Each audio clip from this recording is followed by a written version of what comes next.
Rummy sir ব্যাপারটা নিয়ে আমি একটা জিনিস গবেষণা করে দেখনো। কি দেখলো গবেষণা করে? পুরো ব্যাপারটাই করছে, তবে আমার এই কথাগুলা সমস্ত মেয়ের বাবাকে শুনে রাখা উচিত। রামি স্যার ঘটনাটা পড়ার সময় আমি চিন্তা করনো, রামি স্যার ফ্লাটত লিয়ে গেছিল কে? আমি ভাবছিলাম ওই নরব বিশ্বাস সোহেল রানা চকলেটের লোভ দেখে লিয়ে গেছিল, কিন্তু আজকে জবান বন্দিত শুনি সোহেল রানা লয়, তার নিজের স্ত্রী স্বপ্নাই রমিসাক ফ্লাটত ডাকে নিয়ে যায়, আদর করে বাসার ঢুকে দরজা লক করে দেয় ভিতর থেকে। বাচ্চারা সাধারণত মিশুক হয়, এনা চিপস তারপরে খেলনা চকলেট এগুলো লোভ দেখালে তারা বশ হয়ে যায়। ঘটনার বর্ণনায় কি দাঁড়ালো? ধর্ষকের বউ ধর্ষণ করতে সহযোগিতা করছে, রামিসাকে হত্যা করতে সহযোগিতা করছে, এমনকি রামিসার মাথা আলাদা করার জন্য সহযোগিতা করছে। ওখানকার মানুষেরা অবাক হয়ে চিন্তা করছে, আসলেই কি কাম করছে? আসলেই সম্ভব, তাই করছে। কলকাতা মেডিকেল কলেজের মৌমিতার ঘটনা মনে আছে? হ্যাঁ দোস্ত, মনে আছে। মৌমিতাকে যখন ধর্ষণ করা হয় তখন মৌমিতার দুই সহকর্মী তার দুই হাত চাপে ধরে আসলো। দুইজন সহকর্মীর মধ্যে একজন হচ্ছে মেয়ে। মৌমিতার পাশে একটা মাথার ক্লিপ পাওয়া যায়, যে ক্লিপ মৌমিতার লয়। মৌমিতাকে এত কষ্ট দেওয়া হয়েছে যে তার চোখের মনির পাশ দিয়ে পানির বদলে রক্ত বের হয়ে গেছিল। কার সামনে এই ঘটনা? একটা মেয়ের সামনেই হয়েছিল। রমিসাকে যখন এই কাম করে তখন তার গোপনাঙ্গ দিয়ে রক্ত বের হয়েছিল।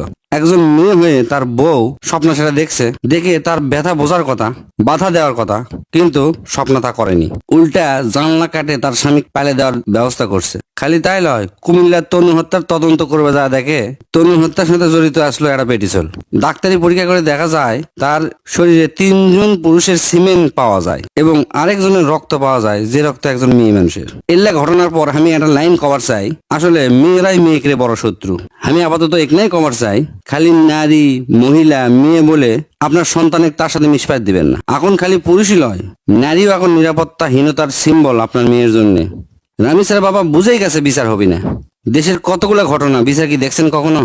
এই ধরেন পিলখানা হত্যার বিচার চাই, নারায়ণগঞ্জের 7 খুনের বিচার চাই, তাকি হত্যার বিচার চাই, আবরার হত্যার বিচার চাই, তনু হত্যার বিচার চাই, আসিয়া হত্যার বিচার চাই, হাদি হত্যার বিচার চাই, নরসিংদীর মেয়র হত্যার বিচার চাই, সাইদ হত্যার বিচার চাই, সালমান হত্যার বিচার চাই, সোহেল চৌধুরী, মুনিয়া হত্যা, সাগর রুনি হত্যার বিচার চাই, মুসাব্বির হত্যার বিচার চাই। কিন্তু আরো অসংখ্য হত্যার বিচার আদালতের টেবিলে টেবিলে ঘুরিচ্ছে আর বাণিজ্য হচ্ছে। আপনার বাচ্চা পাশের ফ্ল্যাটত কখনোই যাওয়ার দিবেন না, যতই তার সমবয়সী কোনো ছেলে মেয়ে বন্ধু থাক। 6 থেকে 14 বছর বয়সী মেয়েদের যৌন নিপীড়ন করা হয়, বেশিরভাগই তার গায়ে হাত দেওয়া হয় কি খেলাধুলার চলে, কার্টুন দেখানোর চলে, চকলেট কিনানোর লোভ দেখে, এলাই সাধারণত করা হয়। আপনার সন্তান আদর স্নেহ করবে ঠিক আছে, কিন্তু সেটা আপনার সামনেই করুক, মুখে প্রশংসা করুক। এখনকার বাচ্চারা খুবই আধুনিক। গতকাল একটা পোস্ট দেখনো, সমবয়সী এক বাচ্চা ছেলে তার মেয়ে ক্লাস ফ্রেন্ডের গাওয়াত ব্যাড টাচ করছে। সেই মেয়ের মা আবার ছেলের মায়ে কমপ্লেন করছে। তখন ওই ছেলের মা উল্টা রাগ করে কয়, এই বয়সে এসব হবেই, আপনি এত সিরিয়াস হচ্ছেন কেন? ভাবতে পারেন এই হলো পুরুষ সন্তানদের অভিভাবকের অবস্থা। তাই করছি, আপনার নিজের সন্তানকে সময় দেন, রিলসের দুনিয়া থেকে বের করে নিয়ে আসেন, তার সাথে খেলান, সন্তানদের সতর্ক করুন। আপনি না থাকলে কারো কাছে যাওয়ার দরকার নেই, না দোকানি মামার কাছে, না আইসক্রিম মামার কাছে, না পাশের বাড়ির বাচ্চা ছেলে বন্ধুর কাছে। আমি কই কি, ভদ্রতা তুলে রাখুন ফ্রিজের মধ্যে, তাজা থাকুক। জাস্ট এইটুকু মাথায় রাখুন, আজকাল যা ঘটতেছে তাও কি আদৌ স্বাভাবিক কিছু?